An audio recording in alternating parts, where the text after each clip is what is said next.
12, I was in school buying and selling sweets, and I used to go and get sometimes up to £100 a day in school. I never had no overheads whatsoever. Whatever I was earning, I was looking to sell.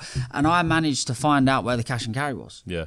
Because there were still people in it. To be honest, I wasn't the first person in school doing it. I see somebody else doing it and think, right, what a brilliant idea that is. I can do that. Do the same thing, yeah. And everybody was buying them from the sweet shop because nobody thought beyond that. Yeah. And then I went out with to work with my granddad once, and he used to do what I started doing when I left school, buy him selling high visibility vests, work gloves off the back of his van. And I went with him once, and I fell on top of a cash and carry. I thought, right, you know, this is where obviously the shops are buying their stuff from. And it wasn't easy because you had to set up an account, etc. But I ended up falling on one that was happy to work with me because I wasn't buying mass quantities. Yeah. You know, I only wanted to buy a box or 2 boxes. You got to imagine, I'm not a shop. Yeah. So you can fill the demand for your school, for the rest of the students. Exactly. So, so then I managed to get into the cash and carry, and like I say, like looking into it, if you look behind things, like selling it is okay. That's half the job. If you start doing your research, then you can do better again. Because all I done was, you could say that I expanded my margin, but I didn't, because I just undercut everybody else. Yeah. Which worked for me. Yeah. But you were getting it cheaper as well, so you can exactly. Else. Yeah. Exactly. Yeah. I was selling them for what the shops were selling them for. So then the rest of the kids in school and stuff, were they now coming to you because they're realising, oh, we can get it cheaper from Alfie? They was coming to me. To be honest with you, we're talking about 10 or 15 pence. It wasn't a world of difference, but, you know, listen, 10 or 15 pence is 10 or 15 pence. Exactly. Yeah. I say that, it could even be 50 pence. It was a long time ago now, but I come out of school and I bought a van. Right, because I wanted to start going cold calling, buying and selling high visibility vests, floor paint, blue paper towel, toilet roll, just going round, whether it may be off licenses, industrial estates, offices, and it learnt me a hell of a lot. It wasn't easy. It was far from easy, you know, that you had to handle a lot of rejection, and to handle that young, it wasn't very nice, to be honest. How old were you at the time then? 14. I was 14 when I bought my first van. And then during this time, during this time, I thought to myself, right, I've got a van here that's depreciating in value, you know. So then what I ended up doing was I ended up selling that van and buying a new one, which got me into buying and selling vans. Okay. Because then I went to the auction and realised, right, this ain't a bad job either. So the van I was using, I was putting up for sale. Yep, making money on that. Making money on that, getting another one. Yep. Then before I knew it, I had 2 vans, so I could use one, sell one, or if I sold one, I could use the other one. Yeah, of course, yeah. And then from then, I started doing travellers events, which this is what made me, to be honest. When you say made you in terms of money-wise, financially. Okay, money-wise, okay, yeah. Well, it was I was on the right path at this stage. Like I was starting to get bigger numbers, money-wise. So what happened was I was doing travellers events. And travellers events are not easy. They're actually quite, for me, they was easy to promote and to get people there, but finding the venue was extremely difficult. If you found the venue, it was relatively easy to fill it for me. So what was it? Almost like travelling events and parties for your community sort of thing? Okay, cool. Yeah. And I'd done a couple in a few. The first one I ever done was actually in a golf course in Bracknell, and that didn't do too good. But again, I learned my lesson, and it was all right. I think I actually made a loss. I don't think I made any money, but I still carried on, found another venue, and I fell on top of a club that was failing. Yeah. So I sat him down. You got to remember, I'm still very, very young at this stage, and I'd have been 15 or 15 or 16. I sat down with the owner and said to him, right, I can fill this club. Like, you're obviously not doing no good on every weekend or whenever, because only clubs up the West End really are okay all through the week. And even today, I don't think that they're all popping off, you know. Yeah. Back then it was like Monday to Sunday, you know, you open the doors in the West End that they was going to flood in any areas, weekends. Course, yeah, 100%. And it's far from easy.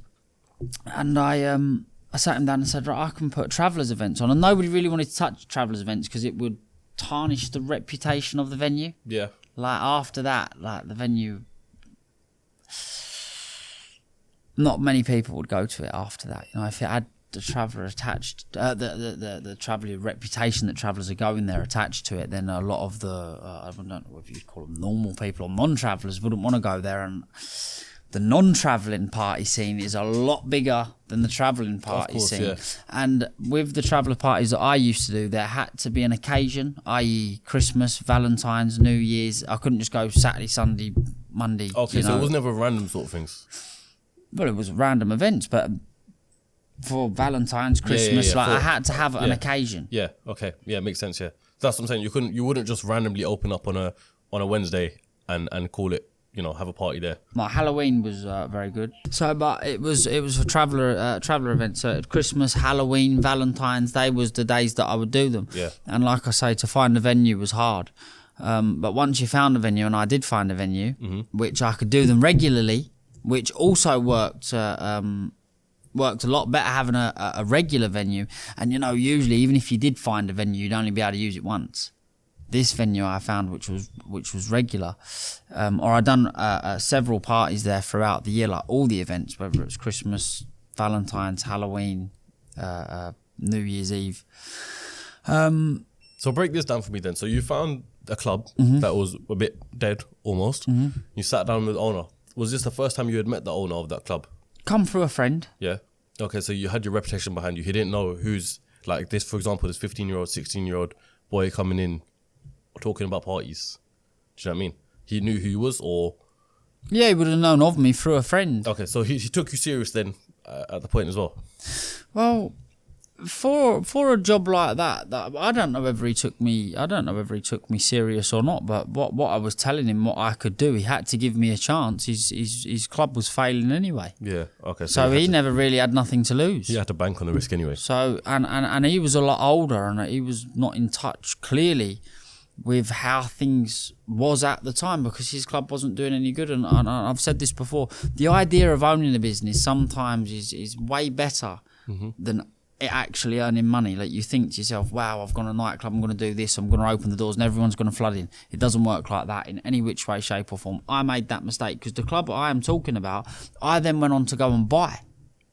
And I thought I was just going to open the doors, everybody was going to come running in, and I was going to earn loads of money.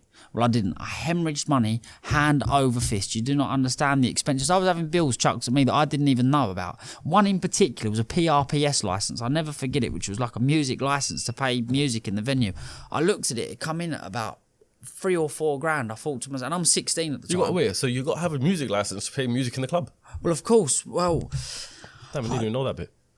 If you walk around a restaurant or something, and times might have changed now, I don't even know what it's called, but it was a red... I'll never ever forget it because it stung me. It was it was a red label, and you actually used to stick it on a door or somewhere in the club. It used to have to be. Yeah. Obviously because of copyright and things like that. Anywhere they could stick a bill on you, they would. Yeah. Regardless to the company or what it was for. And like I say, I just thought I was going to open the doors, and I tried to go down the avenue of the non-travelling route because I needed Friday and Saturday. You only had Friday and Saturday in this venue. Yeah. So you needed to make it work. Yeah, or unless, you had New Year's Eve or the odd time you could open up. Yeah. But what we're talking once or twice a year. Here's what I want to understand, to my understanding, yeah? So you had all these events going on before you owned the club. Yes, then correct. You purchased the club, and at that point you decided you want to open up to the masses, not just travelling community. No, correct. If travelling community parties were working so well, how comes you didn't just stick to that when you had opened up the club and maybe charged a little bit more? And obviously you're now charging for drinks and stuff like that as well. Because like I was saying, I only had Valentine's Day. Christmas Day wouldn't come every single weekend. Oh, okay. Do you understand where I'm coming from? Makes sense. So you had to open up to the masses then. Exactly. Because like I say, you had Valentine's Day, Christmas, New Year's Eve, Halloween. And it was actually one travellers party on Halloween, which there's probably people out there that will remember this, that saved... the whole thing, that made it a success, made it a money-making venture. If that night never happened, I would have hemorrhaged a hell of a lot of money. So, how long did you have the club for then in ownership? 3 months. 3 months. Okay, so it was 3 months where you realised this wasn't for you anymore, or how did it all spiral at that point? Well, it wasn't working. At all. So Halloween was good, exceptional, done brilliant, managed to get all my money back and profit. Mm-hmm. Then I would have had to have waited until Christmas Christmas would have been the next event next after event after Halloween. that, yeah. So I'd have had to have waited 2 months, paying bills, rent, rates. And then after January is slow because the only thing you got then is New Year's. Then the whole of January there's nothing. Then you got Valentine's Day. And then after that, I can't even think of what else is after that. Actually, and do you know what? I've never ever mentioned this in another podcast. After I actually sold the club. Yeah. After I sold it, I then went and took on another club. Oh, did you? In Romford, Yeah. which was called Hush. Hush, where in Romford is that? Right. Because Romford's around the corner from me. Right. Is it near the brewery side or No, other side? it's out the back. Okay. I'm trying to think what it was called. It was called Hush. If I took you to Romford, I'd be able to show you exactly where it was. Yeah. Again, failing venue. Yeah. And I took it on for the Christmas and New Year period. Yep. And once again, made a success, but just for them two parties. So obviously my niche was travellers events. Yeah. And nothing else seemed to work for me. And I did also try promoting normal parties, which never really worked out too well for me. Why do you think it didn't work out? Why do you think you couldn't get the doors open to the masses and have the masses come in? What was it behind it now that you look back at it and you reflect on it? Is it anything in particular or... I was very young at the time. You know, now I think I'd do a lot better. I know a lot more people. Yeah. I think I'd attract a lot more people. Back then I was 16 years old. Like, Yeah. you know, I suppose it wouldn't have been cool going to a 16-year-old's event. Yeah, okay, The makes difference with travellers is they've just got to go wherever they're invited. They haven't really got much of a choice, especially all together. You see, like, because Mikey told me, and I was listening to your podcast with him last night as well, you know, he told me at the time as well when he had like a travellers party, it was about 150 people or so, and he goes, they were all amazing, right? But with it, usually, is it always like that? Or, you know, because as he said in the podcast, not a lot of restaurants wanted to take that party on, for example. What's the reason behind that? Well, they can go wrong, can't they? And when they do go wrong, they go a lot more wrong, I'd Definitely say, for us. so than the average event, Yeah, no, it makes sense. you know? That's crazy. So then after the clubs, so you sold the club at this point then?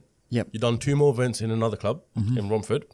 Now, I'm just thinking, I can't remember if that was the same year that I had that club or if it was the following year. I'd be able to find out the dates anyway, but yeah, it was called Hush. People would be able to remember it. I'm trying to think where it was. It's like I'm sure it was out near the market. You know where the market was, and there's like a square, and it was down in the right hand corner. Yeah, so that's behind the brewery. If I'm thinking where you're thinking, that's behind the brewery. Yeah, the main shopping centre. They got 2 shopping centres, one main one and one smaller one, and it's like there's a market in between, and there's like different alleyways off the back of that. So maybe it might be somewhere around there. Yeah, because to be honest, it actually slipped my mind that I had that club. Because I didn't want a club, but if I could open a club, and it was a perfect timing, you know, because you got Christmas and New Year's, you could make a small pound note that time of year, especially with the events that I was doing. And I also learnt my lesson that, you know, normal parties or promoting normal events is not for me, or at that time it wasn't.